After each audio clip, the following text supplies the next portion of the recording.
कैसे हैं दोस्तों। आपका हमारे चैनल रात बाकी पर फिर से स्वागत है।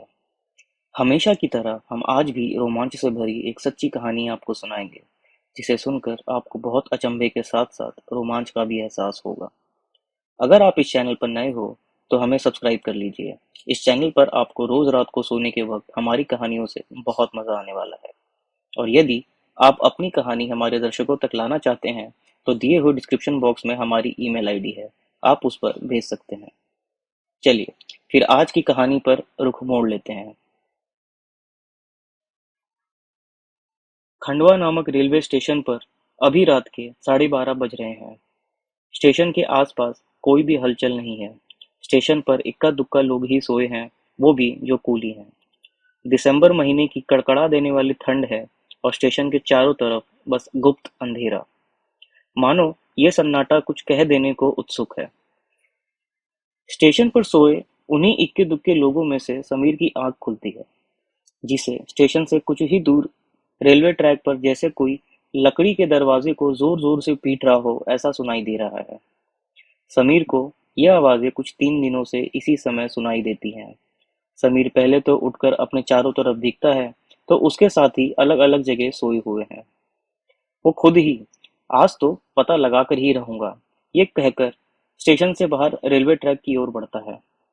वो चलते चलते स्टेशन से 100 सवा 100 मीटर दूर आ जाता है, पर आवाज आ कहाँ से रही है उसे ये समझ नहीं आता। चारों तरफ बस गुप्त अंधेरा और कोहरा छाया हुआ है। इतने में उसकी नजर रेलवे पटरी के साइड के झाड़ियों में पड़ती है, जहां नीचे से जैसे कोई ठक ठक ऐसी आवाज आ रही हो। वो पहले तो देखकर डर जाता है, पर हिम्मत करके उसके पास जाता है और टॉर्च जलाकर ध्यान से उन झाड़ियों में देखने की कोशिश करता है।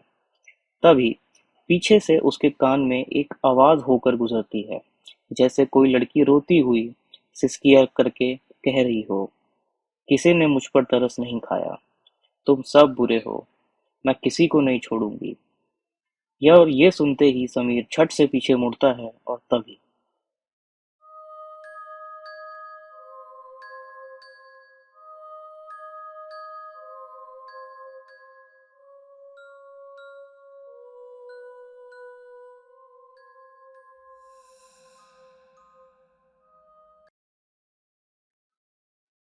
दरअसल ये कहानी वर्ष 2019 दिसंबर की कड़कड़ा देने वाली ठंड में खंडवा नामक रेलवे स्टेशन की है।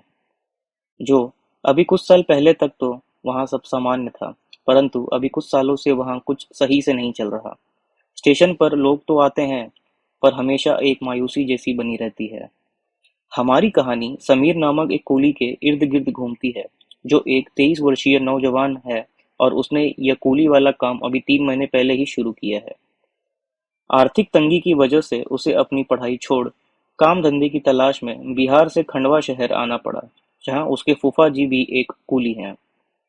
अब आते हैं उस रात पर, जब समीर को आज तीसरे दिन भी वही आवाज सुनाई देती है, जो मानो कोई लकड़ी के दरवाजे या फल्ली को जोर जोर से ठक ठक पीट रहा हो। समीर ने आज ठान लिया था कि आज वो इसका पता लगा कर रहेगा, और वो आवाज की दिशा में रेलवे स्टेशन से थोड़ी दूर रेलवे ट्रैक तक चला आया। उसने देखा कि आवाज एक पास की झाड़ियों में से आ रही है, जिसको वो ध्यान से देखता है, और तभी उसके कानों में एक रोती हुई लड़की की आवाज गुजर सी आती है। वो सहम जाता है और उसके शरीर के एक एक रोए मानो खड़े हो जाते हैं। वो झट से पीछे मुड़ता है देखने को, पर तभी उसकी आंखों के सामने एक काले सफेद रंग जैसे धुएं नुमा आकृति खड़ी हो जाती है, जो दिखने में एक औरत का शरीर तो था, पर धुएं जैसी। उसकी आंखों में मायूसी थी, पर आंखों का रंग एकदम लाल। जहां उसका मुंह यानी होठ होना चाहिए था, वहां कुछ नहीं था। वो एक बहुत ही अजीब और डरावनी आत्मा थी, जो मानो हवा में तैर रही हो। इतना देखते ही समीर बिना कुछ बोले बस एकदम से जोर से चीखता है और नीचे गिर बेहोश हो जाता है। स्टेशन पर एक सोए हुए आदमी ने उसकी चीख सुनी, और वो अपने 2-3 साथियों को लेकर दौड़ता हुआ आया। उन लोगों ने देखा कि रेलवे ट्रैक पर समीर बेहोश पड़ा हुआ है। वो लोग उसे उठाकर स्टेशन पर ले गए और मुंह पर पानी का छींटा मार उसे होश में लाया। समीर जब होश में आया तो वो पागलों जैसे वो मार देगी, वो सबको मार देगी, ये चिल्लाता हुआ स्टेशन से बाहर भागता है और जैसे तैसे अपने घर पहुंच अपने फूफा जी को सारी बात बताने लगता है। सुबह समीर और उसके फूफा जी स्टेशन पर वापस आते हैं और समीर उन्हें उसी जगह ले जाता है जहां उसने वो आत्मा देखी थी। फूफा जी इतनी आसानी से मानने वालों में से नहीं थे, पर वो कल रात का समीर का सहमा हुआ चेहरा भी नजरअंदाज नहीं कर पा रहे थे। उन्होंने समीर की बात मानी और कुछ लोगों को वहां बुलाया। लोगों की भीड़ देख स्टेशन मास्टर को भनक लगी और वो भी उस जगह चले आते हैं। उन्हें जब सारी बात पता चलती है तो वो पहले तो सबको अपने अपने काम पर वापस जाओ ऐसा बोलते हैं, पर समीर और उसके फूफा जी के बहुत निवेदन पर वह उन झाड़ियों को खोदने की परमिशन दे देते हैं।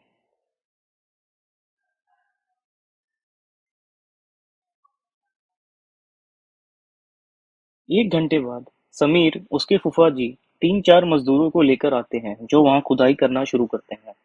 कुछ 4-5 फीट खोदने के बाद ही उनमें से एक मजदूर का पावड़ा एक लकड़ी नुमा किसी चीज से टकराता है। समीर और उसके फूफा जी, जो पास ही में एक पेड़ के नीचे बैठे थे, वह यह आवाज सुन तुरंत खड्डे के पास आ जाते हैं। सारे मजदूर मिलकर उस लकड़ी के तख्ते के अगल बगल से मिट्टी निकालते हैं और जो अंदर था वो अब स्पष्ट दिखने लगता है। जैसे ही वो चीज पूरी उभर कर दिखती है, मानो सारे मजदूर डर के दूर भाग खड़े होते हैं। समीर भी वह देख अपने फूफा जी को कहता है, देखा आपने, मैं सच बोल रहा था, देखा ना आपने। ऐसा कहकर अपनी बात बोलने लगता है। उसके फूफा जी ने स्टेशन मास्टर को यह सब दिखाना सही समझा और एक मजदूर को भेज उन्हें बुलाया गया। स्टेशन मास्टर ने जब अपनी आंखों से यह सब देखा, तब जाकर उसे यकीन हुआ कि समीर पागल नहीं है। उसे तो यह सोचकर मानो एक जोर सा धक्का भी लगा कि जितने दिनों से वो इस स्टेशन पर काम कर रहा है जहां ये सब हो चुका है। स्टेशन मास्टर ने उस मजदूर से ताबूतनुमा बक्से को खोलने बोला और मजदूर ने पहले तो मना किया, पर फिर से बोलने पर उनमें से एक मजदूर ने थोड़ी हिम्मत कर उस बक्से को फावड़े की नोक से खोल दिया और अंदर जो था वो किसी की भी रूह कपा दे ऐसी चीज दिखी। एक कंकाल, जिसके दोनों हाथ मानो बक्से के दरवाजे को खोलते हुए अकड़ गए हों इस आकार में थे, जैसे उसमें जो भी था वो बहुत कोशिश करने पर भी उस बक्से से निकल नहीं पाया। अब समीर को पूरी बात समझ आने लगी और उसने सबके सामने बोला कि यह कंकाल उसी लड़की का है जो मुझे कल रात दिखी थी। उसके साथ यहाँ जरूर कुछ बुरा हुआ था। समीर के फूफा एक अच्छे इंसान थे। उन्होंने उस कंकाल का क्रियाक्रम करना सही समझा और उसके लिए उन्होंने स्टेशन से लगे कुछ गांवों में पूछताछ शुरू की कि शायद वो लड़की के परिवार का कुछ पता चल जाए।